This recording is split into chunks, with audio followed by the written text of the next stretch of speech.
I will not. The last Decepticon rally left us with a dozen injured.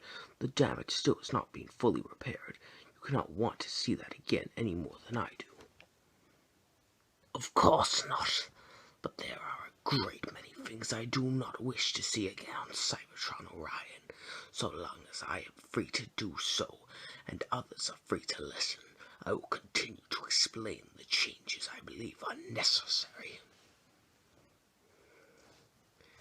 Nobody's freedom is in question, Megatron, save the exaggerations for a more receptive audience.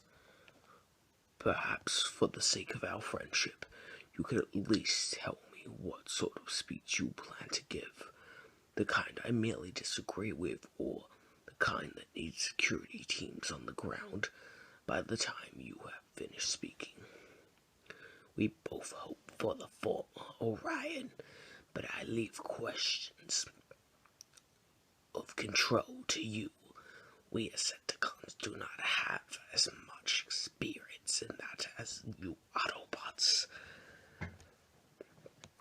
There is barely a cycle between our fortunes, Megatron. We have lived through the same times, seen the same things. Are we really so far apart? What does shared time matter if the lives it measures are different? Nobody sees the same things as anybody else. Nobody. Sorry. Not a success. Prowl under a pylon, more or less, sums it up. Look at this. Luminescent liquid in the fabric of Cybertron. Living planet, remember? Makes finding your way in the dark a bit easier, I guess. We don't need lights in the ground for that. Whoa. Can I have some of those?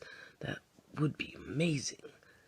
Well, there's no way of knowing until you've settled on an alternate mode, is there? Anything's possible.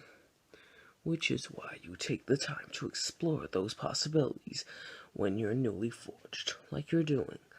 Meet everyone you can, get a feel for all the roles you might have, discover what might fit you in life. It's a world of possibilities, Rubble.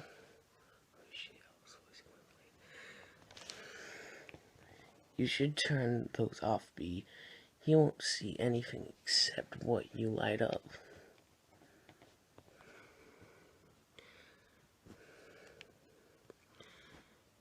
You two have known each other for a long time, haven't you?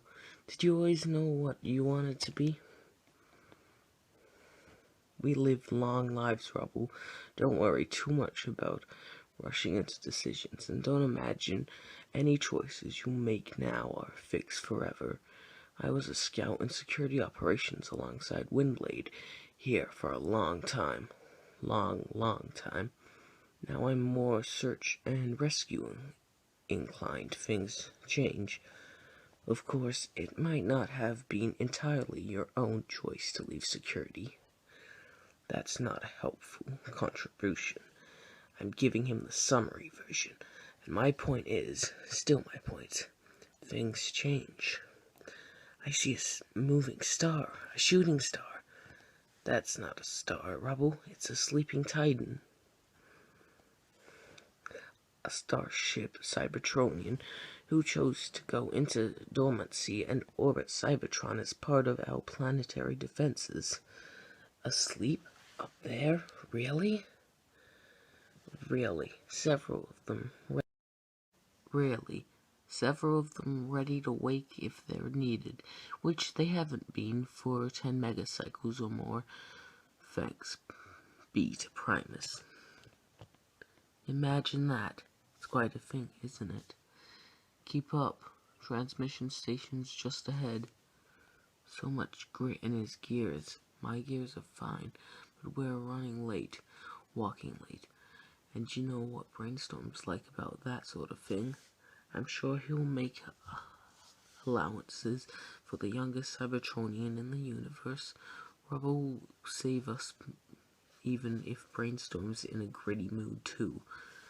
We can hope. Come on. She's just down here. Brainstorm's not as bad as I make him sound, so don't worry. Nothing makes him happier than talking about Energon engineering. Something's not right. B, check the other building. Rubble, don't move. Just wait here. Brainstorm, is that you? Brainstorm, are you okay?